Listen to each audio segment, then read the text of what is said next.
Hey guys, I worked in my Crescent render sketchbook again tonight for my art journal page, and I thought I would record as I go and share it with you guys. So there's a sketchbook. I'm really loving that paper, guys. It's the no bleed through paper, and literally nothing bleeds through. I'm going to do another video where I show you how I use all kinds of things on the paper, just straight on the paper, and it does not bleed through to the other side. And that's going to be great for you guys who do your doodling with all your cool markers and inks and all kinds of stuff. So, but that is some embossing ink that I am covering the entire page with.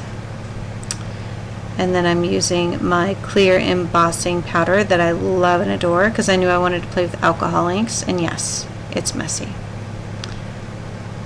It is messy to do such a huge, piece like that, but it's well worth it.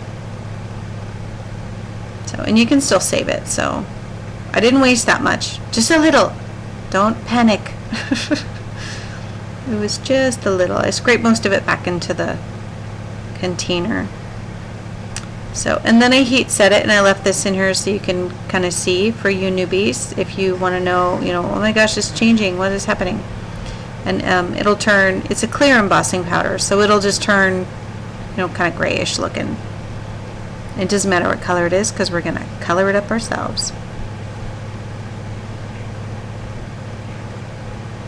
So now I'm using my gloves so my fingers don't get too messed up, which they did. They wound up getting messed up. So I used, I wanted like a fall color background page because I really miss the changing of the seasons in Northern California right now because we're in Arizona now. So I wanted to do a page like that. So that is terracotta alcohol ink. And I'm just smearing it on randomly with my finger, kind of like you would paint. And that is Bottle. The name of the color of that ink is Bottle. And again, just smearing it randomly. And I think that was ginger. I used some ginger, some caramel, some latte. And, I think that's it. That's more terracotta. I really like that terracotta and bottle combination with the caramel. It goes nice.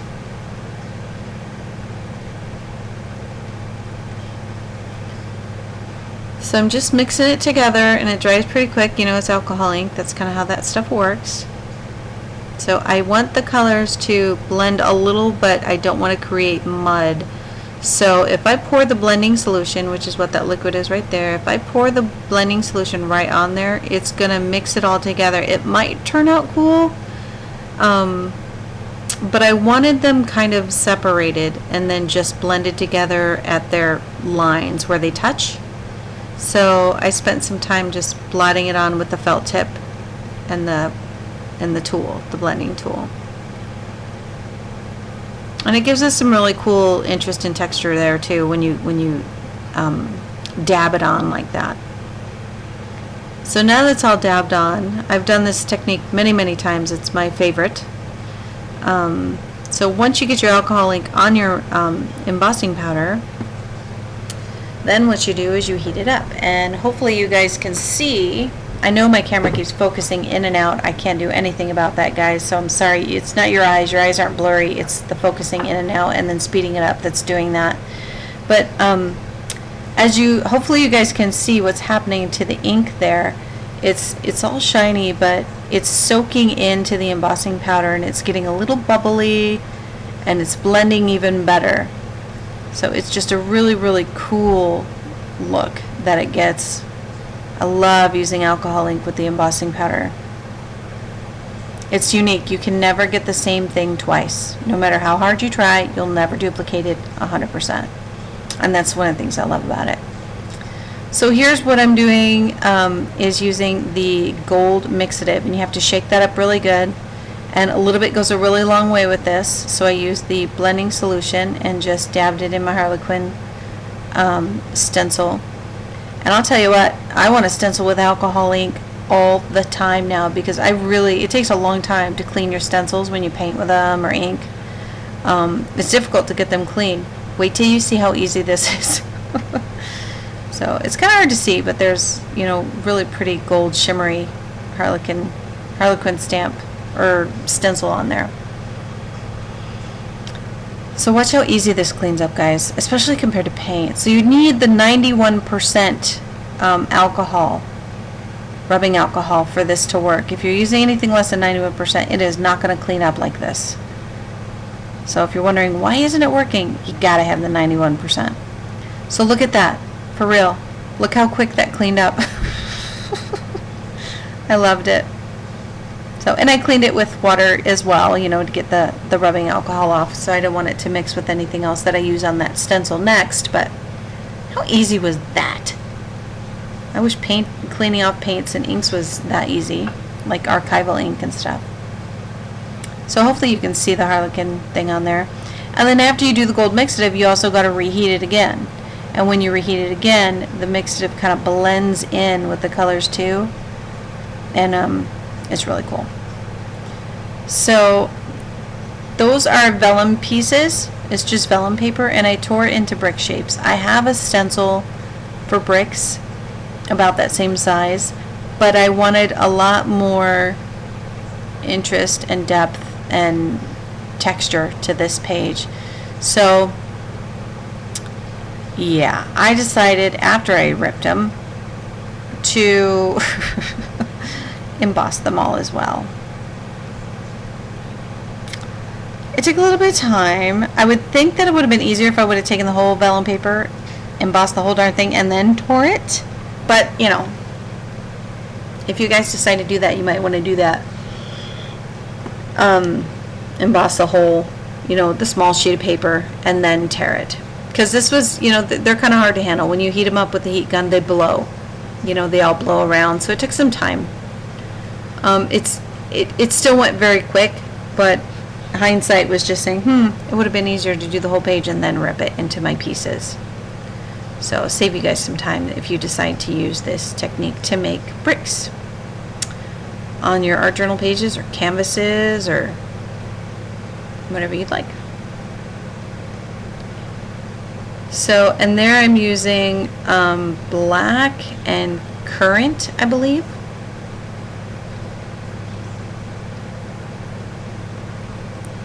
And pouncing it on with the felt tip gives it much better texture. It makes it look like a real stone. So it was pretty cool.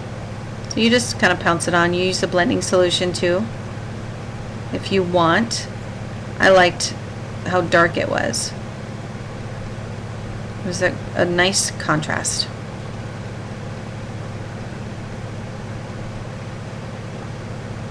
So, and it kind of sticks. It wants to stick to the vellum. You know, but use your tweezers or your hole piercer, something kind of pointy to hold it down for you. And then here we go with that 91% rubbing alcohol. It's super cheap, guys. It's really easy. So the alcohol inks, I love how easy and fast they clean up.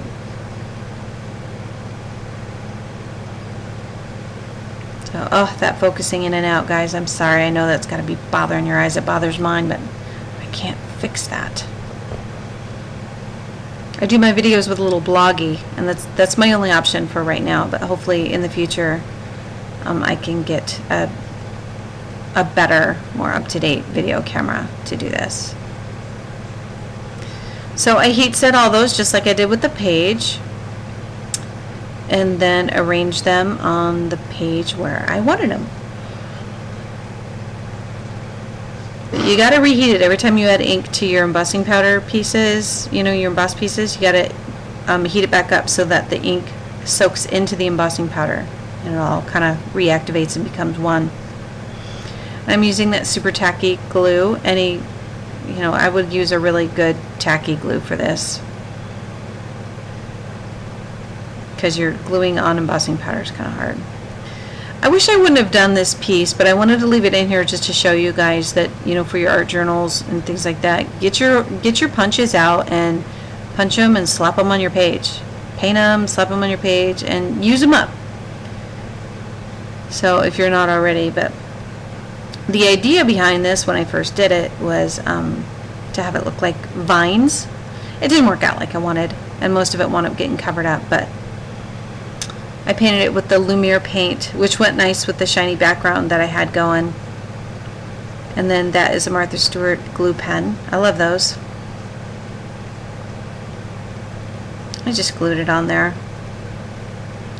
I liked it at first, but then I wound up,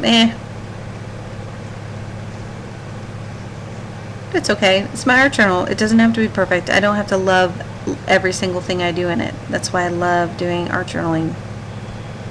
It's just the freedom of slapping down things that maybe you might not normally do on canvas or something like that, and trying out new things. And then if you love it, great. Then you've learned a technique that you know you want to use again. And if you don't like it, then great. You learned a technique you don't want to use again.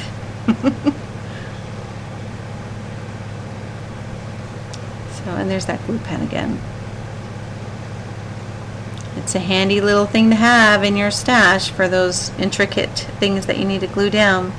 Now that's my PITT pen, and I'll tell you guys, it smears over the embossing powder really, really well, almost too well. If I would have let it sit on there longer, it probably would have been a little bit better. But I just wanted to add a little bit of shadow in the background, and it worked okay, but not as well as I hoped. So then I decided that I wanted some falling leaves somehow, and to do that I decided to kind of trace around my tree stencil from Crafter's Workshop. And after I did that, I kind of thought I could have just drawn this on, but I don't have the confidence in drawing things myself. And I really loved my background. I'm like, oh my god, I hope I don't totally screw this up. But I colored it in with the PITT pen, and added my own little variations to the branches and things, and it turned out nice. It turned out well. But at first I was a little worried. I was like, ugh, gosh, am I gonna like this? And it turned out all right. So here, I'm moving close because after I put the PITT pen on there, watch how it crackles when you heat it up. How cool is that? Do you see it crackling? I had no idea that was going to happen. But I loved it. I was like, look at that instant wood grain. Then I wished I had a blue, I'm sorry, I wish I had a brown PITT marker, but I don't, a PITT pen. I've got to get more. I've got to get the whole set of the PITT pens, but I've got some other priorities for my store. But I want to share that with you guys. I thought that was pretty cool. That it crackled, and what a cool texture. I can't get enough of it. I love it. I love using the embossing powder and the alcohol ink. I just think it's amazing. And by the way, guys, if you decide to do this and you stamp on it, be careful because you slide, because it's a slippery, it's a slick surface, so your stamp will just kind of slide and you'll smear your stamping. So, and after I did that, I needed, it was too dark, and I thought, I love the early snow, unexpected snowstorms in the fall, when your leaves are still falling and then you wake up and you're like, oh my gosh, there was snow. That happened to us a couple times when we were in Northern California, and I loved it and I missed it. So I decided that I wanted to make it look like snow had settled on the tree branch and the bricks. And what I was finding is that after I used my white PITT marker, my white PITT pen, I always call them markers, some of the areas started to turn a little pinkish. And I think it's because it was mixing with the black PITT pen. Not real sure, but I thought, that looks kind of cool. I kind of like that, and it smeared, and then it looked like kind of like a dusting of snow. It was kind of cool. So, and again, I can't wait to get my PITT pens. All I have is the black and white ones, but okay, here I colored the bottom, with the white PITT marker, and then I decided to use snow text because I was a texture crazed person tonight. And wow, this stuff is a pain in the butt. I love it. I love the final effect, but it's hard to use, and it didn't want to stick because again, it's kind of like a slippery surface after you emboss it. So it was a struggle to get it on there how I liked it. And it kind of smeared in places I didn't want it to, but you know what? Snow falls and it goes in places you don't want it to. So it all worked out. So I tried using it with a knife. Then I tried using it with a brush and a stick. You know what? It wound up just fine. And then I let it snow early because I love the early unexpected snowfalls. So I hope it was inspiring to you guys. I hope you like it. Leave a comment. And thank you so much, guys, for watching.